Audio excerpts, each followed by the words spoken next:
महागणपतिं मनसा स्मरामि महागणपतिं మనసా స్మరామి. TR creations family అందరికీ నా హృదయపూర్వక ధన్యవాదాలు. సో అలాగే జూన్ మాసానికి సంబంధించి మాస ఫలితాలు ఏ విధంగా ఉండబోతున్నాయి అనేది చూద్దాం.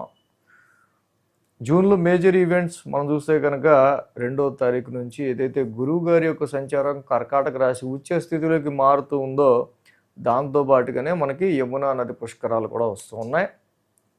4వ తారీఖు సంకటహర చతుర్థి, 8వ తారీఖు నుంచి మృగశిర కార్తె, 13 మాస శివరాత్రి ఉంది.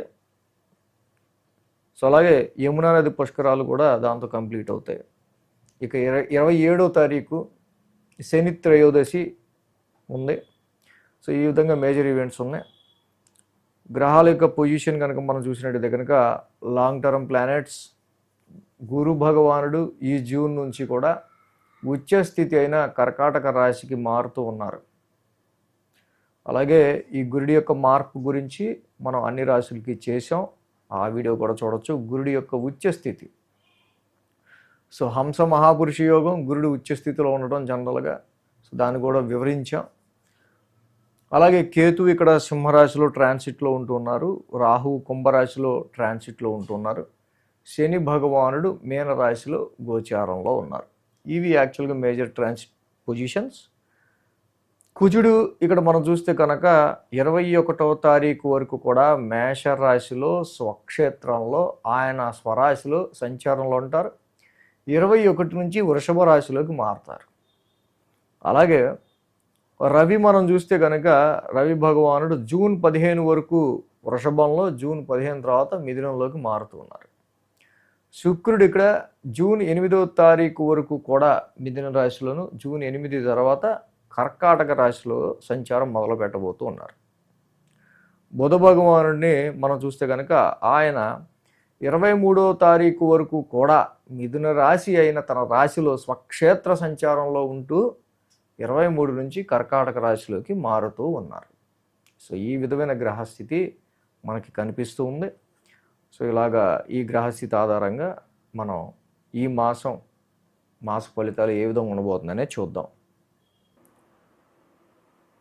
సో మేష రాశి వారికి సంబంధించి చూద్దాం. మేష రాశి వారికి సంబంధించి చూస్తే కనుక ఈ రాశికి అక్కడ అనుకూలిస్తున్న గ్రహాలు మనకి ఈ మాసంలో తృతీయంలో రవి, చతుర్థంలో శుక్రుడు, అలాగే లాభంలో రాహు ఎప్పటి నుంచో యోగిస్తున్నారు, అర్ధాష్టమంలో బుధుడి యొక్క సంచారం కూడా.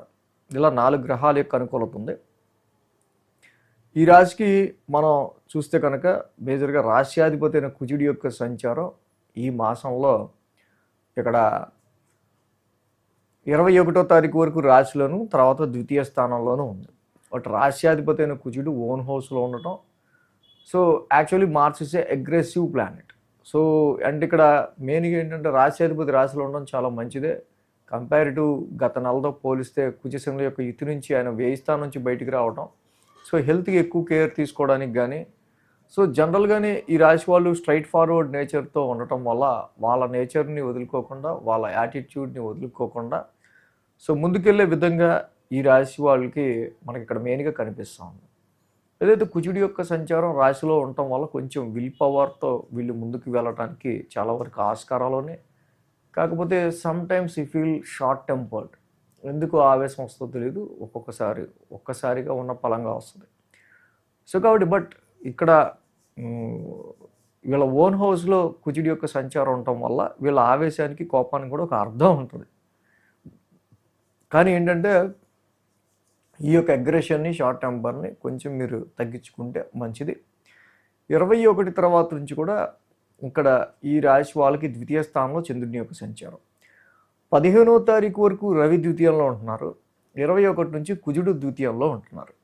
సో రవి యొక్క సంచారం కూడా ఈ రాశి వాళ్ళకి ద్వితీయంలో ఉండటం వల్ల ఫైనాన్షియల్ మ్యాటర్స్ వల్ల, ఆర్థిక పరమైన విషయాలకి సంబంధించి మనం చూసినట్టయితే కనుక ఫైనాన్షియల్ డ్రైనెస్, అది ఇన్వెస్ట్మెంట్స్ రీత్యా కావచ్చు, సంతాన పరంగా కావచ్చు, కొన్ని కుటుంబపరమైన విషయాల రీత్యా, ఎడ్యుకేషన్ మూలకంగా కానీ, సంతానపరంగా కానీ కొంత సమ్ సడన్ ఎక్స్పెన్సెస్ కానీ, అలాగే ఫ్యామిలీ రీత్యా కొన్ని ఖర్చుల వల్ల ఫైనాన్షియల్ డ్రైనెస్ అనేది ఏర్పడే ఆస్కారాలు మనకిక్కడ కనిపిస్తూ ఉన్నాయి. అలాగే కుజుడు కూడా ఈ రాశికి మళ్ళీ రాశ్యాధిపతి ద్వితీయ స్థానంలోకి 21వ తారీఖు నుంచి వస్తున్నారు.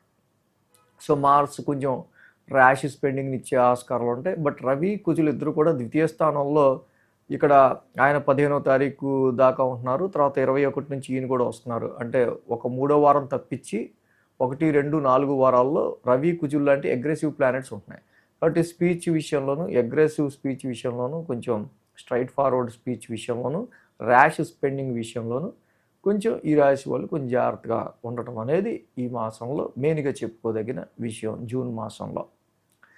అదేవిధంగా బుధుడి యొక్క సంచారం తృతీయ స్థానంలో ఓన్ హౌస్లో కంటిన్యూ అవుతున్నారు. బుధుడు 23వ తారీఖు వరకు కూడా ఆయన తృతీయ స్థానంలో ఉంటున్నారు. సో కమ్యూనికేషన్ హౌస్ అని ఈ హౌస్లో, ఓన్ హౌస్లో గురుడి యొక్క సంచారం ఇన్ జనరల్గా న్యాచురల్ ట్రాన్సిట్లో యోగించకపోయినా, బట్ ఏంటంటే తృతీయ స్థానంలో గురుడి యొక్క సంచారం ఓన్ హౌస్లో ఉండడం వల్ల కమ్యూనికేషన్ విషయానికి సంబంధించి siblings and your coworkers, servants, వీటన్నిటి విషయాల్లోనూ, కమ్యూనికేషన్ విషయాల్లోనూ చాలా పర్టికులర్గా క్లియర్గా ఉండే ఆస్కారాలు మనకు కనిపిస్తూ ఉన్నాయి. బట్ ఏంటంటే ఇక్కడ ఈ తృతీయస్థ కుజుడు జనరల్గా ఏంటంటే చేసే పని మీద దాని మీద ఒక రకమైన అంటే పని మొత్తం చేసినా కూడా బెటర్ అండ్ పెర్ఫెక్షన్ కోసం ఇంకా మనం పని చేయించడానికి ఒకసారి కంప్లీట్ అయిన పని మనము మళ్ళీ చేసుకురావాల్సి రావటం, ఇలాగ 23వ తారీఖు దాకా కొంచెం అలాంటి సిచ్యువేషన్స్ ఉన్నాయి. బట్ కమ్యూనికేషన్ రీత్యా కానీ మిగతా విషయాల రీత్యా చాలా వెరీ గుడ్ అటెండింగ్ ఇంటర్వ్యూస్ మెయిన్గా. ఎందుకంటే బుధ శుక్రుల యొక్క యుతి చక్కగా, శుక్రుడు కూడా ఈ రాశి వాళ్ళకి 8వ తారీఖు వరకు కూడా అక్కడే ఉంటున్నారు. ఫస్ట్ వీక్ అంతా బుధ శుక్రులు is very good in your third house. Short journeys కావచ్చు, సేల్స్ అండ్ పర్చేసింగ్ కావచ్చు, ఫేసింగ్ ఆఫ్ ఇంటర్వ్యూస్కి సంబంధించిన విషయాల్లో కావచ్చు, ఇట్ ఈస్ వెరీ గుడ్ అనమాట. అండ్ మీడియా ఫీల్డ్లో ఉన్న వాళ్ళకి, కమ్యూనికేషన్ ఫీల్డ్లో ఉన్న వాళ్ళకి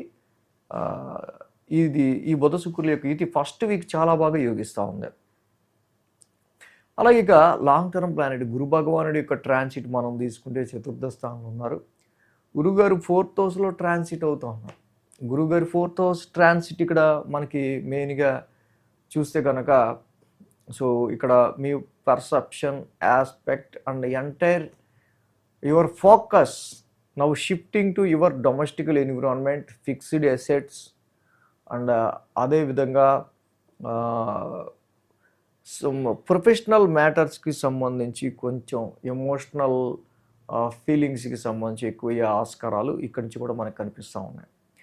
సో అయితే ఈ గురుడి యొక్క మార్పు గురించి మనం అందరికీ వీడియోలు చేసాం. ప్రతి రాశికి సంబంధించి ఉచ్చస్థితిలోకి వచ్చిన గురుడు ఈ నెల నుంచి జూన్ 2వ తారీఖు నుంచి గురుడు కూడా డైరెక్ట్ అక్కడ 9th ఆస్పెక్ట్ చక్కగా 1000 స్థానం మీద వేస్తున్నారు. బట్ ఇక్కడ ఏంటంటే గురు శనులు లాంగ్ అండ్ లార్జ్ ప్లానెట్స్ రెండు కూడా aspecting your 12th house. Jupiter and Saturn already 12th హౌస్లో ఉన్నారు. Jupiter also aspecting your 12th house. ఈయన ఉచ్చస్థితి నుంచి చూస్తున్నారు కాబట్టి గురుడిది అది అక్కడ ఏమాత్రం కూడా నెగిటివ్ ఎఫెక్ట్ ఉండదు. కానీ బట్ ప్రాపర్టీస్ రీచ్చానో, గృహపరమైన విషయాలు రీచ్చానో, sometimes definitely your expenses will increase. ఇక్కడ మనకు అది కనిపిస్తూ ఉంది. కొత్త వాహనాలు తీసుకోవటం వల్ల కావచ్చు, ఏదైనా ప్రాపర్టీ తీసుకోవడం వల్ల కావచ్చు, ఇతరత్ర కొన్ని విషయాల రీత్యా ఇక్కడ ఇంక్రీజింగ్ యువర్ ఎక్స్పెన్సెస్ అనేవి మనకు క్లియర్గా కనిపిస్తూ ఉంది. అలాగే ఎడ్యుకేషన్ విషయానికి వస్తే ఈ రాశి వాళ్ళకి 5వ స్థానంలో కేతు యొక్క సంచారం జరుగుతుంది కాబట్టి కేతు యొక్క స్థితి, అలాగే ఆ రాశ్యాధిపతి రవి కూడా అంత అనుకూలత కొంచెం తక్కువ ఉంది. 15వ తారీఖు వరకు కూడా ఇన్వెస్ట్మెంట్స్ విషయంలోనూ, సంతానపరమైన విషయాల్లోనూ, ఎడ్యుకేషన్ పరమైన విషయాల్లోనూ మోర్ ఫోకస్డ్గా ఉండటం అనేది చాలా మంచిది. 15వ తారీఖు వరకు. 15వ తారీఖు తర్వాత రవి యొక్క సంచారం తృతీయంలోకి మారుతూ ఉంది. తృతీయంలో రవి పరాక్రమ స్థానంలోకి వస్తున్నారు. సో కాబట్టి రవి యొక్క పరాక్రమ స్థానం సంచారం కొంచెం ఆఫ్టర్ 3 months తర్వాత రవి బెస్ట్ ప్లేస్లోకి వస్తున్నారు కాబట్టి రవి యొక్క సంచారం తృతీయ స్థానంలో 15వ తారీఖు నుంచి కొంచెం బెస్ట్ రిజల్ట్స్ అంటే ఆరోగ్యపరంగా, హెల్త్ పరంగా and health and wealth financial పరంగా ఎదగడానికి కూడా రవి చాలా వరకు మీకు ఇక్కడ 15వ తారీఖు నుంచి చాలా యూస్ఫుల్ అవుతూ ఉన్నారు. అంటే డేరుగా కొంచెం స్టెప్స్ వేయటానికి చాలా వరకు కూడా. సో ఈ విధంగా ఈ రాశి వాళ్ళకి సంబంధించి మనకు కనిపిస్తూ ఉంది. అలాగే మ్యారిటల్ మ్యాచెస్ చూసే విషయంలో కూడా ప్రజెంట్ ఈ రాశి వాళ్ళకి సంబంధించి గురుబలం అంత ఉందని చెప్పలేము. ఒక పక్క ఏలినాటి శని నడుస్తుంది. అండ్ బెటర్ మ్యారిటల్ మ్యాచెస్ విషయానికి సంబంధించి మనం చూసినప్పుడు కొంచెం సోగానే ఇక్కడ అనుకూలతలు మనకి మేష రాశి వారికి జనరల్గా కనిపిస్తూ ఉన్నాయి. ఇక లాభస్థానంలో రాహు యొక్క సంచారం ఎప్పటి నుంచో ఈ రాశి వాళ్ళకి యోగిస్తూ ఉంది. ఇక రాహు మేహోన అంటూ చాలా లాంగ్ రన్గా ఈ రాశి వాళ్ళకి వెన్నుదన్నుగా వీళ్ళని ప్రొటెక్ట్ చేస్తా కాపాడుతూ వస్తూ ఉన్నారు జనరల్గా చెప్పాలంటే.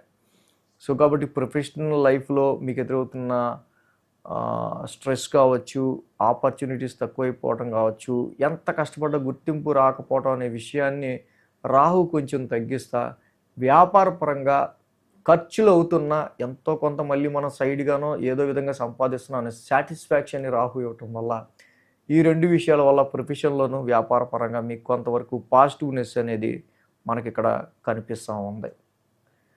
కాబట్టి ఈ మేష రాశి వాళ్ళకి సంబంధించి మేజర్గా ఈ మాసం ఈ విధమైన పరిస్థితులు మనకు కనిపిస్తూ ఉన్నాయి. ఏలినాటి శనికి సంబంధించి తప్పకుండా శనికి సంబంధించి వీళ్ళు నీలాంజన సమాభాసం చదువుకోవడం, ప్రతి శనివారం శనికి తైలాభిషేకం చేసుకోవడం మంచిది. రవికి మొదటి 2 వారాలు కూడా జప కుసుమ సంకాసం చేసుకోవడం, రవి నవగ్రహ శాంతి మంత్రం మంచిది. అలాగే కుజుడి యొక్క సంచారం 21వ తారీఖు నుంచి ద్వితీయ స్థానంలోకి మారుతుంది కాబట్టి అక్కడ కుజుడికి సంబంధించి ధరణి గర్భ సంభూతం అప్పుడు చదువుకోవడం మంచిది. సో కేతు మాత్రం పంచమ స్థానంలో ఈ రాశి వాళ్ళకి ఇన్వెస్ట్మెంట్స్ విషయంలోనూ, సంతానపరమైన విషయాల్లోనూ, ఎడ్యుకేషన్ పరమైన విషయాల్లో కొంచెం సమ్ డిసాటిస్ఫాక్షన్, సమ్ అన్ఫోకస్డ్ సిచ్యువేషన్స్ కలిగిస్తున్నారు. కాబట్టి సుబ్రహ్మణ్య స్వామి ఆరాధన, మంగళవారం పూట జంటనాగులు ఉన్న చోట ఇక్కడ పాలాభిషేకం చేయటం, వీటి వల్ల కేతువుకి సంబంధించి కూడా చక్కగా మంచి పాజిటివ్ రిజల్ట్స్ అనేవి ఏర్పడే ఆస్కారాలు ఉన్నాయి. సో ఈ విధంగా మేష రాశి వాళ్ళకి సంబంధించి మనకి ప్రజెంట్ కనిపిస్తూ ఉన్నాయి. So thanks for watching TR creations. ధన్యవాదాలు. ఈ వీడియో కనుక మీకు నచ్చినట్లయితే లైక్ చేయండి, షేర్ చేయండి. మరిన్ని అప్డేట్స్ కోసం సబ్స్క్రైబ్ చేయడం మాత్రం మర్చిపోకండి.